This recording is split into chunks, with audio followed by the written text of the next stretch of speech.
우리가 억울한 일을 만났을 때에 하나님이 계시고 또 하나님은 심판하시는 분이시다라는 것을 알고 믿는다면, 그리고 또 우리의 마음이 정직하다면 두려워할 일이 없게 됩니다.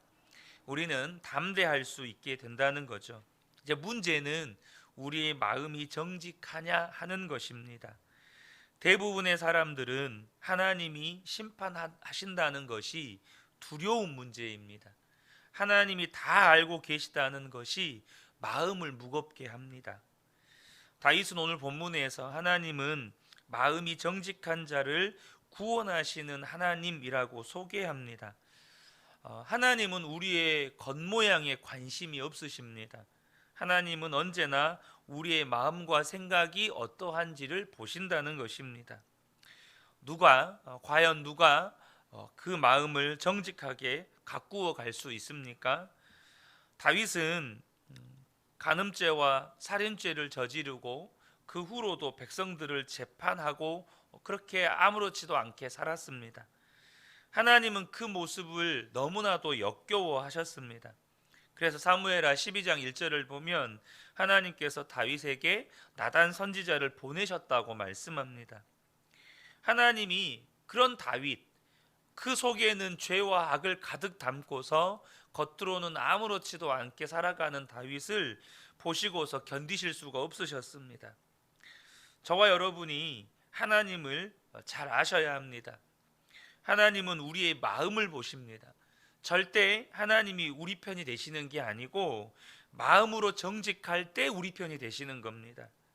그러니 저와 여러분이 마음의 죄와 악을 감추고 사는 것, 이것을 두려워하셔야 합니다. 하나님은 절대 마음의 죄와 악을 감추고 살 때 역사해 주지 않으신다는 겁니다. 그 다윗에게 하나님의 말씀이 임하자 그가 하나님 앞에 꼬꾸라집니다. 하나님의 말씀으로 늘 자신의 마음을 비추어 보는 사람, 마음에 말씀이신 주님을 모시고 그 주님을 항상 바라보고 사는 사람이 그 마음을 정직하고 거룩하게 가꾸어 갈 수 있다는 것입니다. 여러분은 신앙의 목표가 무엇인가요? 우리가 절대 우리 신앙의 목표를 겉으로 잘 사는 것에 두시면 안 됩니다. 많은 분들이 예수님을 믿고도 여전히 어떻게 겉으로 잘 보이는 것, 소위 말해서 사람들이 우러러 볼 수 있는 어떤 지위와 어떤 명예와 또 성공을 얻는 것을 목표로 삼습니다. 그러나 여러분, 저와 여러분이 정말 예수님을 믿는다면 우리의 마음이 정직해지는데 우리의 신앙의 목표를 두셔야 합니다. 왜냐하면 하나님은 마음이 정직한 사람을 하나님께서는 구원하시는 하나님이시기 때문에 그렇습니다. 우리가 하나님을 믿는다고 말할 때 하나님은 우리 마음에 계십니다. 그런데 그 하나님을 마음에 모시고 살면서 마음이 정직하지 않고 마음이 거룩하지 않고 마음이 죄와 악을 여전히 품고 살고 있다면 그건 정말 두려운 일이죠. 그러나 저와 여러분이요, 마음이 정직하다면 우리가 하나님 앞에서 담대해질 수가 있는 겁니다. 왜요? 하나님 우리 마음에 계시니까. 하나님이 다 알고 계시고 하나님이 심판하시고 하나님이 살아계신다, 이 진리 앞에서 우리가 담대해질 수가 있는 겁니다. 억울한 일을 당하고 사람들에게 손가락질을 당해도 우리가 하나님 다 아시지요, 이렇게 할 수만 있다면 여러분 담대해도 되는 겁니다. 때가 되면 하나님이 다 심판하시게 되기 때문이죠. 결국 오늘 본문의 다윗은 그 억울한 일을 당하고서도 17절에 가면 하나님을 찬송합니다. 17절을 보겠습니다. 나는 주님의 의로우심을 찬송하고 가장 높으신 주님의 이름을 노래하련다. 그 억울한 일을 당했어요. 그런데 다윗의 입에서는 찬송이 나와요. 이게 뭡니까? 마음이 정직하니까 하나님 앞에서 담대한 겁니다. 하나님은 반드시 심판하실 것이기 때문에 비록 내가 억울한 일을 당하지만 하나님은 때가 되면 반드시 심판하신다. 하나님은 반드시 모든 것을 밝히 드러내신다. 그러니까 하나님이 그런 손가락질 받고 그렇게 억울한 일 당해도 세상에 두려움이 없어지게 되는 것입니다. 여러분, 우리가요 마음이 정직하지 못하잖아요. 마음이 거룩하지 못하면 세상에서 억울한 일 당하는 것이 하나님의 징계로 여겨집니다. 그러면 여러분 어떻게 찬송이 나오겠어요? 어떻게 감사가 나오고 기쁨이 내 안에 나오겠어요? 우리가 예수 동행일기를 써갈 때 많은 성도님들이 가장 이렇게 두려워하시는 것, 꺼려하시는 것 중에 하나가 마음을 드러내는 것입니다. 어떻게 내 마음 속까지 다 일기에 쓰나, 그것 때문에 걱정하는 분들이 있습니다. 그래서 예수 동행 일기를 써가는 것을 꺼려하시는 분들이 있어요. 그런데 저와 여러분이요, 우리가 말씀의 앞에 서서 좀 냉철하게 판단을 해보셔야 할 것이 있습니다. 여러분, 우리 마음에 있는 것이 사람들 앞에 드러나는 것이 사실은 두려워할 일이 아닙니다. 진짜 저와 여러분이 두려워해야 하는 것은 마음에 있는 것을 감추고 사는 것입니다. 지금 당장은 사람들에게 드러나지 않으니까 사람들이 안심하고 사람들이 괜찮다고 착각을 해요. 여러분, 드러나는 것이 부끄러운 일, 그것이 내 속에 계속해서 감춰져 있는 것, 이것이 두려운 일이라는 것이에요. 우리가 예수님을 믿습니다. 예수님을 믿는다는 말은 예수님을 마음에 영접한 것입니다. 예수님이 우리 마음에 계시기 때문에 사실 예수님께는 비밀이 없습니다. 우리 속에 뭐가 있는지를 다 알고 계세요. 그래서 예수님께는 감추인 비밀이나 은밀한 죄가 있을 수가 없어요. 자, 그러면 예수님이 다 아시는 것은 괜찮고 사람들이 아는 건 두렵습니까? 이미 내가 사람들 앞에 드러내기를 꺼려하는 그 모든 것을 예수님은 다 알고 계십니다. 그런데 여러분, 저와 여러분이요, 내 속에 있는 그 모든 것을 예수님이 괜찮으면 사람들 앞에 드러내도 괜찮은 겁니다. 그런데 사람들 앞에서도 공개할 수 없어서 감추고 산다는 그 말은 뭔 말이냐면 아직 예수님 앞에서도 우리가 고백하지 않았다는 말이 되는 겁니다. 예수님이 다 알고 계심에도 불구하고 우리가 지금 예수님이 모르는 줄 알고 감추고 산다는 말이에요. 쉽게 말하면 하나님 앞에 고백하지 않고 회개하지 않았다는 말이 되는 거예요. 그럼에도 불구하고 주님은 다 알고 계세요. 단지 침묵하고 계실 뿐이에요. 언제까지요? 주님 앞에 우리 스스로가 고백할 때까지. 여러분, 예수님을 마음에 영접했다면 사람들 앞에서 공개하는 것이 힘들다, 부끄럽다 할 것이 없게 되는 거예요. 왜냐하면 예수님이 다 알고 있는 거니까. 그런데 예수님을 믿어도 진짜 예수님을 바라보지 못하고 사니까 내 안에 계신 예수님이 내가 감추고 있는 그 모든 것을 다 알고 계신다고 의식하지 못하고 사니까 늘 감추고 살게 되는 겁니다. 여러분, 예수님은 빛이십니다. 그래서 주님 앞에 서면 우리가 알지 못했던 생각까지도 다 드러나게 돼요. 그래서 하나님 앞에 서게 되면 내 속에 죄와 악을 감추고 사는 것이 얼마나 두려운 일인지를 깨닫게 됩니다. 이사야 선지자가 성전에서 기도하다가 하나님의 영광을 보게 됩니다. 그때 그에게 두려움이 임하게 돼요. 그가 하나님의 영광을 보고 나서 두려워 떨었던 이유가 뭡니까?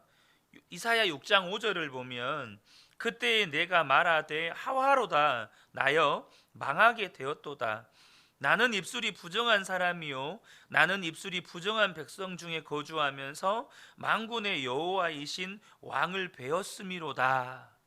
그가 두려워 떨었던 게 뭐냐면 하나님의 영광 앞에 딱 대면하고 서니까 그동안에 자기가 감추고 살았던 모든 죄가 그냥 밝히 드러나 버리는 겁니다. 이게 너무 두려운 거예요. 그러니까 자기도 모르게 하나님 앞에 자신의 죄를 그냥 자백하게 돼버린 겁니다. 주님, 내가 입술로 이렇게 수많은 악을 품었었고 그렇게 입술로 죄를 짓고 살았습니다. 두려워 떨면서 고백하게 돼버린 거예요. 여러분, 다윗이 나단 선지자를 통해서 그 죄를 지적받았을 때 그 죄와 감추어진 죄와 악이 그렇게 사람들 앞에 드러났을 때 다윗의 심정은 정말로 죽는 줄 알았습니다. 그런데요, 저와 여러분이 분명하게 아셔야 될 것이 우리가 이 땅에 살아가는 동안에 우리의 죄가 드러나는 것이 은혜라는 사실을 아셔야 합니다. 왜 그렇습니까? 그것은 하나님 앞에 드러났다는 거. 그 말은 뭘 말하냐면 우리가 하나님 앞에 죄를 드러냈다는 거예요. 다시 말하면 하나님 앞에 우리의 죄와 악을 고백했다는 겁니다. 하나님 앞에 고백하고 나면 하나님은 다 씻어주세요. 하나님 앞에 우리가 드러내면 하나님은 그것을 다 회복시켜 주십니다. 그래서 이사야가 하나님 앞에 그것을 고백하자마자 무슨 일이 일어나냐면 6절과 7절에 그때의 스랍 중에 하나가 부젓가락으로 제단에서 집은 바 핀 숯을 손에 가지고 내게로 날아와서 그것을 내 입에 대며 이르되 보라 이것이 내 입에 닿았으니 내 악이 이제 제하여졌고 내 죄가 사하여졌느니라. 여러분, 이게 얼마나 은혜입니까? 하나님 앞에 우리가 고백하게 될 때 우리의 감추어진 죄와 악이 다 제하여지고 사하여지는 것이 얼마나 큰 복입니까? 그러면 하나님 앞에 우리의 모든 죄와 악이 사하여졌을 때 그러면 우리 안에 무엇이 생깁니까? 담대함이 생기는 겁니다. 하나님, 내 마음이 정직해지니까, 하나님 앞에서 거리낄 것이 없으니까 하나님이 네 죄가 다 사해졌다, 네 악이 다 제거해졌다, 너는 이제 네 마음에는 죄가 더 이상 없다 라고 하나님이 인쳐주시니까 우리 안에 하나님에 대한 담대함이 생기는 겁니다. 그래서 우리가 억울한 일을 당하고 우리가 정말로 내가 어쩔 수 없는 그런 비난과 조롱을 당하게 되더라도 우리 안에 그런 고백이 나와요. 하나님 다 아시죠? 하나님은 다 알고 계시죠? 그리고 우리의 입술에서 찬양이 나오는 거죠. 사랑하는 성도 여러분, 마음에 있는 것을 드러내는 것을 힘들어하는 분들은 아직도 진짜로 두려운 일이 무엇인지를 잘 모르는 겁니다. 여러분, 저와 여러분이 언제까지 마음에 숨기고 살다가 하나님 앞에 섰을 때 그게 드러나면 대책이 없게 됩니다. 우리가 하나님 앞에 섰을 때 그게 드러나면 회개의 기회조차도 없게 되는 거예요. 성도의 삶의 축복은 감추고 사는 데 있는 게 아니고 드러내고 사는 데 있는 겁니다. 드러내고 살아도 내 마음에 기쁨이 있어요. 내 마음을 드러내고 살아도 내 마음에 자유함이 있습니다. 왜요? 내 마음에 있는 분은 오직 예수 그리스도시니까. 내 마음에 감추어진 죄와 악이 있는 게 아니고 내 마음에 계신 분이 오직 예수 그리스도시니까 성도의 삶의 진짜 축복은 내 마음을 다 드러내고 살아도 부끄러울 게 없는 삶이 된다는 겁니다. 이것이 여러분 세상 사람들이 사는 방식 혹은 세상 종교인들이 사는 방식과 전혀 다른 거예요. 여러분, 바리새인들과 서기관들을 향하여서 어제도 잠깐 나누었지만 예수님이 그들을 정말 싫어했던 이유가 뭡니까? 그 속에는 온갖 더러운 것을 감추고 살면서 겉으로만 거룩하고 경건하고 예수님 하나님을 잘 믿는 척하고 사는 것, 이것이 세상 종교인들의 특징입니다. 속에서는 해결되지 못한 죄와 악을 품고 살면서 겉으로는 온갖 종교적인 열심과 행위를 하면서 구원받은 척하고 사는 거예요. 이것이 세상 종교인들의 특징이에요. 그래서 세상 사람들은 뭐라고 이야기하냐면 숨기고 살면 승리했다고 말하는 거예요. 죄가 드러나지 않으면 승리했다고 말하는 겁니다. 내 마음속에는 온갖 미움이 있는데 억누르고 웃으면 잘한 거예요. 내 속에는 누군가를 싫어하고 누군가를 향해서 정말로 분노를 품고 있는데 웃으면서 악수하면 승리한 거예요. 속에선 성질이 올라오고 교만이 일어나는데 그것을 누구르고 고개를 숙이면 잘한 것입니다. 이게 세상 사람들이 사는 방법이에요. 유교에서 공자가 수신을 가르칩니다. 자기 자신을 먼저 다스리라는 거예요. 이것이 모든 도덕의 기초입니다. 늘 자신을 갈고 닦고 또 억제하고 그래야 나중에 성인이 되는 거예요. 문제는 예수를 믿는다고 하는 그리스도인들도 이렇게 예수를 믿는 분들이 많다는 겁니다. 내 속에서 일어나는 죄를 감추고 성질을 누르고 교만을 누르고 겉으로는 웃고 성도들한테 잘하고 또 거룩하고 경건하게 살아가는 모습을 보이면 신앙생활을 잘한다고 생각을 해요. 여러분, 그러다가 사람이 병이 나는 겁니다. 내 속은 그렇지 않은데 겉으로만 그런 척 하고 살려고 하니까 병이 나요. 그 증거가 뭐죠? 마음에 기쁨이 없습니다. 하나님을 향한 확신도 없어요. 경건의 모양은 있지만 실상 삶 속에서 경건의 능력을 경험해 보지를 못해요.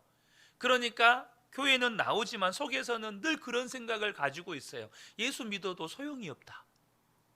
예수 믿는 것이 별로 아무 의미가 없다. 이런 생각을 가지고 살아요. 왜 그럴까요? 그건 진짜 예수님을 믿는 게 아니기 때문입니다.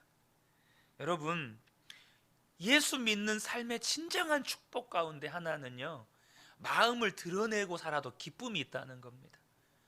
마음을 드러내고 살아도 자유함이 있다는 거예요. 왜죠? 예수님이 내 마음에 오셨고 예수님이 내 마음의 왕이신데 뭐가 문제가 됩니까? 드러내면 드러낼수록 나를 통해서 드러나는 건 예수 그리스도세요. 여러분, 그래서 예수님이 내 마음을 드러내면 드러낼수록 내 속에서 예수님이 드러나니까 계속해서 자기는 마음을 드러내고 살고 싶은 거예요. 사랑하는 성도 여러분, 왜 여전히 예수를 믿는다고 하면서도 마음의 죄와 악을 품고 해결되지 않는 그 죄와 악을 가지고 살아가는 걸까요? 예수님을 마음에 모셨지만 아직 그 예수님이 내 마음의 주인이 아니신 거예요. 예수님이 분명히 내 마음에 영접해서 내 마음에 들어오셨지만 내 마음을 우리 집으로 비교한다면 예수님은 현관 문 앞에 여전히 쭈그리고 앉아 있는 거예요. 손님도 아니에요. 손님도 분명히 집 안에 들어오긴 하셨어요. 근데 현관에 쭈그리고 앉아 계세요. 요즘에는 중문까지 있어가지고 또 현관하고 집 안도 구분하죠. 그러니까 중문 밖에, 현관에는 들어오셨지만 중문 밖에 예수님은 여전히 쭈그리고 앉아 계시는 거예요. 그래서 안방, 거실, 또 작은 방, 온통 거기에는 더러운 것들이 가득해요. 여러분, 많은 분들이 웃음 표현이긴 하지만 집 정리를 해야지 하다가 미루고 살잖아요. 그러다가 언제 집 청소합니까? 집에 손님이 오면 집 청소하잖아요. 거실도 치우고 안방도 치우고 집 청소합니다. 여러분, 손님만 집에 들어와도 집안이 정리가 돼요. 손님이 거실로만 들어와도요, 거실은 정리가 돼요. 거실은 그러잖아요. 근데 예수님을 분명히 우리 마음에 모셨지만 예수님은요, 그 현관 문 앞에 쭈그리고 앉아 계시는 거예요. 예수님 거기 계세요? 여기는 여전히 제가 알아서 할게요. 안방도 제가 알아서 할게요. 우리가 그러고 산다는 겁니다. 여러분, 삭개오라는 인물은요, 양심이 화인 맞은 사람입니다. 양심이 화인 맞았다는 것은 양심이 기능을 못해요. 그러니까 다른 사람들 것을 늘 빼앗으며 살아갑니다. 다른 사람 것을 빼앗아서 자기 재산을 불리는 사람, 얼마나 악한 사람입니까? 그런 삭개오가 누가복음 19장 8절에 이런 말을 합니다. 삭개오가 서서 주께 여짜오되 주여 보시옵소서, 내 소유의 절반을 가난한 사람들에게 주겠사오며 만일 누구의 것을 속여 빼앗은 일이 있으면 내 갑절이나 갚겠나이다. 아무도 그렇게 하라고 말한 사람이 없어요. 예수님도 그렇게 말씀 안 하셨어요. 만약에 혹시라도 누군가에게 삭개오에게 그렇게 하라고 했다면 아마 그 사람을 더 수탈했을 거예요, 삭개오는. 그런데 삭개오가 스스로 자기 재산의 절반을 가난한 사람 나눠주고 남의 것을 빼앗은 게 있으면 내가 4배로 갚아주겠습니다 라고 고백을 해요. 무슨 일이 일어난 겁니까? 화인 맞은 삭개오의 양심이 살아난 거예요. 죽어버린 삭개오의 마음이 살아나 버린 거예요. 그런 일이 어떻게 일어납니까? 비유적으로 표현이 됐지만 그 집에 예수님이 하룻밤을 머무셨어요. 삭개오의 집에 예수님이 왕으로 임하셨어요. 삭개오의 마음에 예수님이 왕으로 임하신 거예요. 저와 여러분의 마음에 분명히 우리는 예수님을 영접했습니다. 그러나 예수님이요, 손님으로, 아니 손님도 아니죠, 현관문에 늘 쭈그리고 앉아 계시면 여러분, 우리 마음에 있는 죄와 악의 문제가 해결이 안 됩니다. 해결이 안 돼요. 예수님이 내 마음의 중심의 왕으로 오셔야 합니다. 우리가 그 주님을 날마다 바라보고 살아야 합니다. 그래야 우리 마음속에 우리가 감추었다고 생각하는 그 죄와 악들이 해결이 되는 거예요. 그래야 우리가 하나님 앞에서조차 마음이 정직한 자로 살아갈 수 있게 되는 겁니다. 사랑하는 성도 여러분, 예수님이 우리 마음에 오셨습니다. 그 주님이 우리의 마음의 왕이셔야 합니다. 우리가 날마다 그 주님을 바라보고 사셔야 합니다. 그래야 우리가 마음이 정직한 자로 하나님 앞에 설 수 있게 되는 겁니다. 사람들이 손가락질하고 나를 비난하고 억울한 일을 당해도 우리는 하나님 앞에서 하나님은 제 마음 아시죠? 라고 담대하게 말할 수 있게 되는 겁니다. 이 새벽에 함께 예배한 우리 모든 성도님들이 예수님이 진짜 마음의 왕이 되셔서 그 주님만 보고 바라보고 살아갈 때 이제는 마음조차 정직한 자가 되어서 하나님 앞에 담대해질 수 있는 은혜를 누리게 되시기를 예수님의 이름으로 축복합니다. 아멘.